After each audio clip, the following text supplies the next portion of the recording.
Petit test de son pré-podcast After Dark. On s'est équipé en micro puis en nouveau setup pour podcaster. Fait qu'en 2016, notre qualité audio qui va augmenter, Lauriane, imagine-toi donc. Fait que je vais faire un petit test en plus de l'écouter. Juste mettre ça avant notre émission juste pour le fun. Dans la première année du podcast, c'était vraiment débauche, là. On enregistrait juste avec notre iPhone. Vive les iPhones. Ouais, vraiment, c'était correct, là, ça faisait la job. Après ça, on s'est payé un Zoom H6 qui est une enregistreuse. On utilisait seulement le micro duo, dans le fond. Puis il y a 4 ports XLR. Donc là, on s'est acheté des vrais micros. Des Audio-Technica AT2020. Fait que c'est justement notre test d'aujourd'hui. On parle dans ces micros-là. J'ai hâte de voir la qualité, Lauriane, ça risque d'être le fun. En gang surtout, jaser comme ça. C'est un podcast, on là. On peut plus parler fort, là. Ben, c'est ce que j'ai peur, parce que j'ai une voix qui porte un peu, fait que va falloir que si je monte un peu le son, ouais, peut-être que... On pourra plus faire de chin. Ouais. On sans pourra problème. plus rire. Ouais, ben, c'est clair. T'imagines là, le podcast de push qu'on va avoir parce que tes micros sont trop bons, Ouais. là? Non, bon, on a juste à se mettre un peu loin comme ça. Je suis sûr que c'est correct. Attends, là, je m'assis sur ma chaise normale. Le son est à 4. Puis, Avec un petit chat qui sent dans le micro. je parle avec un chat qui se passe dans le micro. Puis, je pense que c'est assez smooth, c'est assez relax. La vie est belle, je pense. Yay! Fait que c'est ça. Petit test audio super court, juste pour me donner une idée de comment qu'on sonne un peu.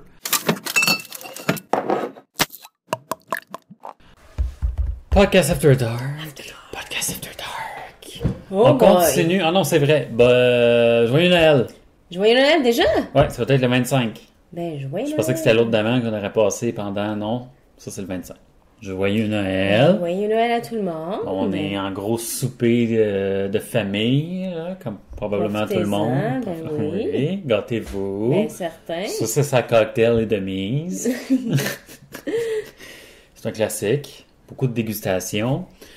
On va continuer notre périple, Lauriane. Dis-moi ça. La cuvée de chai, on continue. On est rendu à la numéro 3. On skip. On a fait la première, qui était un assemblage de triple vieilli en fût de chêne. Cognac. Ouais, la première était en cognac, qui était, après y repenser, c'était de base, une petite blonde vineuse, Ouais. c'était ça, Très vineuse. c'était correct.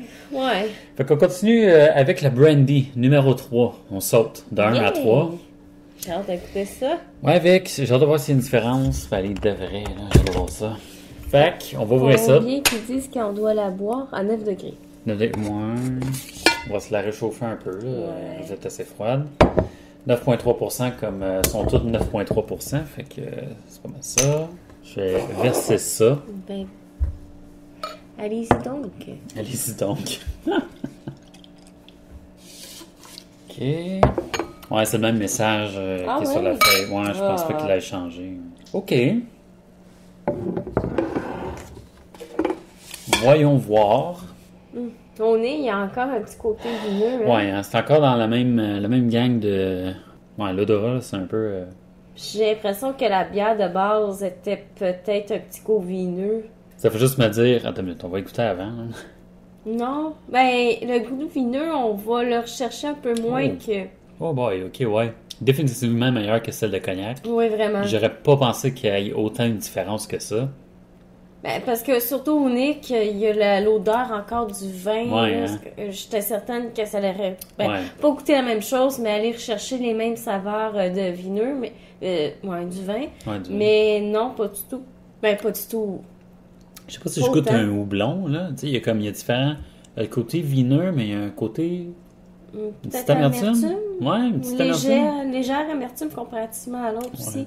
Mais celle-là est beaucoup plus goûteuse, là, franchement. Oui, avec, vraiment. Ça fait du bien. Ouais, là c'était de base, là, tu sais, j'avais dit dans le premier After Dark, je me demande ce que la bière aurait goûté avant d'être vieillie en Ouais, fût. vraiment. Ben, je pense que c'était la première, c'était juste vraiment de base, tu sais. Donc celle-là est bien meilleure, là. Oui, vraiment, elle est bien balancée aussi, mieux balancée, je trouve, à la limite. Ben, c'est désaltérante. Oui. Ouais, il y a vraiment un goût acre, quand même, là. Il est encore là, petit goût vineux, mais il est moins Ouais, pire hein? que ça, dans la première bière. Puis Ouais. c'est bien, quand même mieux balancé. Ouais, ben l'autre, il était flat. Ouais. Tandis que là, il y a des saveurs, Un c'est petit peu plus savoureux, tu sais. d'accord. Ouais, c'est ça, il y a un petit peu d'amertume, on dirait. Ok, ben là, je suis quand même content. Ça me redonne un peu D'espoir d'espoir pour la ouais. 5. Parce que c'est quand même, mal répété, là. C'était quoi? C'était 11$ la bière de 341 Ouais, ml. ça fait mal. C'est ça, là. Ça fait mal au portefeuille si t'es déçu de t'écouter. Ouais. Mais tu sais, chacun a ses goûts aussi. C'est Ouais, très ouais. possible que des gens qui l'aient adoré la cognac, puis tant mieux pour eux. Ouais, ça, c'est clair. C'est une bière Ok. de 9,3%. Ouais. Ils disent que ils disent que c'est mieux d'être consommé à 9 degrés. La série barrique est composée de 5 bières, toutes issues d'un même brassin. Voici la barrique numéro 3.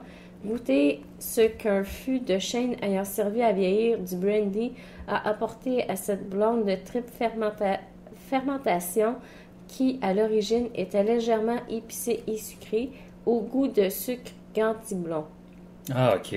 Cette bière a été embouteillée en octobre 2015. Ce sera son meilleur pendant les 6 mois qui suivront.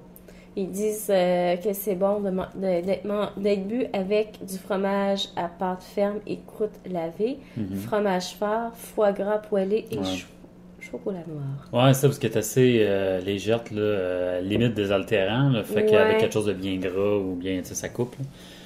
Ce qui est assez intéressant. Mais ils disent qu'ils ont rajouté du sucre dans ça. Ben, la meilleure que j'ai pu comprendre, c'est à l'origine, j'ai l'impression que c'est la première bière qu'ils ont fait vieillir dans du brandy. La bière de base était légèrement épicée, sucrée au goût, sucre gantiblon. Je sais pas si tu veux le lire pour essayer de le comprendre.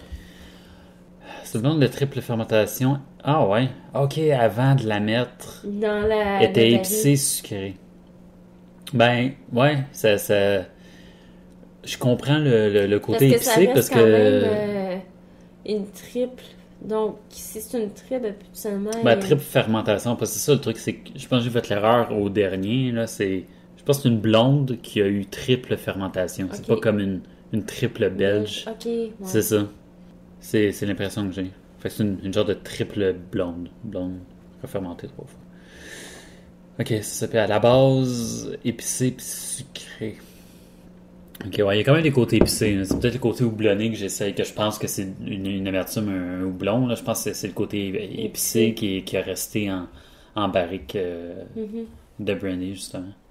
Bonjour tout le monde, ici JF qui vous parle de l'au-delà. Je voulais juste prendre quelques instants pour clarifier un peu ma pensée sur cette bière cuvée de chai vieillie en barrique de brandy en réécoutant l'épisode After Dark. Tout simplement pour dire que oui, la bière avait un côté épicé, légèrement houblonné, qui se mélangeait à ça, à un goût boisé. Petit côté épicé à la bière, mélangé, qui se mélangeait bien justement au côté un peu de barrique, là, boisé de la barrique. Et aussi, en même temps, la bière a été sucrée, mais dans le fond, faut pas capoter parce qu'elle a eu une triple fermentation. Et puis, ça me surprend pas vraiment qu'il y a eu beaucoup de sucre qui ont été rajoutés justement pour atteindre les 9,3% d'alcool. Par contre, à la fin, la bière a gardé aucun de ses sucres en termes de goût. Donc, et voilà, petite clarification. De retour en studio. Mais ça reste quand même une bonne bière. Si je la compare aussi au cognac, je préfère la brandy. Ah ouais, de loin, hein? Oui. Moi avec. Je serais curieux de savoir, ben tu sais, au prix que ça coûte, là, j'aurais été curieux de savoir, tu sais, c'est du brandy, mais des raisins qui ont été... Quels raisins qui ont servi pour le brandy? Juste donner un petit peu plus d'informations. J'avoue qu'il manque, il y en donne beaucoup d'informations, mais on dirait qu'il manque aussi beaucoup d'informations un peu plus techniques. C'est ça, on dirait qu'on en veut. T'es comme, ok, là, donne-moi-en, là, on cherche. Là. Parce qu'on dirait que c'est plus des informations comme, oh, c'est-tu beau, ils l'ont fait vieillir, mais ça aurait été fun un peu plus technique comme informations. Ça, hein. Savoir le Final Gravity, le IBU, ça aurait été possible. Ouais, c'est ça, l'origine des barils, juste pour le fun, ça vient d'où, acheter d'où, genre. Surtout au prix qu'on le paye, il me semble que ça serait c'est le fun de savoir une coupe de détails comme ça. C'est ça, là, tu sais, c'est pas juste une bière pour boire, là, tu sais, c'est une bière pour découvrir, quasiment étudier, quasiment... C'est ça, déguster. Déguster, tranquille, fait que... Ouais, non, je faisais comme toi, ok, je suis content. C'est bon. Oui, vraiment. Vraiment meilleur que la première. Oui, puis je suis contente de pouvoir les comparer parce que si t'aurais, exemple, juste acheté la première, faire comme, on essaie quelque chose de spécial, puis qu'on goûtait ça, on aurait été un peu sous notre faim. Hey, c'est tellement, là. C'est pas parce qu'elle est mauvaise, là, mais. Mais et de base, là, c'est la première pour vrai. C'est pas une bière qui m'attire, qui m'attire, fait que. Ouais. Mais celle-là, n'importe quand. Ouais. Ouais, non, elle est vraiment bonne. C'est le fun parce que. Je sais que tu sais, dans le podcast qu'on vient d'enregistrer, celle aussi qu'on a goûté à la Dom Dominator vieillie en fût de cognac. Tu sais, on avait dit qu'on était déçus. Je pense que je l'ai coupé au montage, mais on a reparlé justement de la cuvée de chai. Puis on disait à quel point que j'étais déçu comparativement à celle-là qui était aussi vieillie en fût de cognac. Ça, par exemple, ça se compare très bien les deux goûts. Oui. C'est un peu semblable. Oui, on va rechercher le petit côté vineux, mais il est balancé comparativement à l'autre. On dirait qu'il prenait toute la place, le goût vineux. Ouais.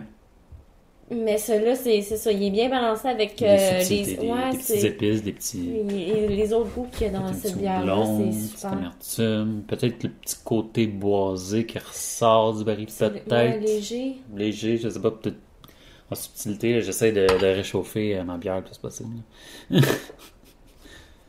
Mais joyeux Noël! Joyeux Noël! Hey, c'est tout un Noël, ça. Ouais, tout un Noël, hein? Ok, je suis content. Oui. C'est un After Dark ou c'est pas un After Dark? C'est tout?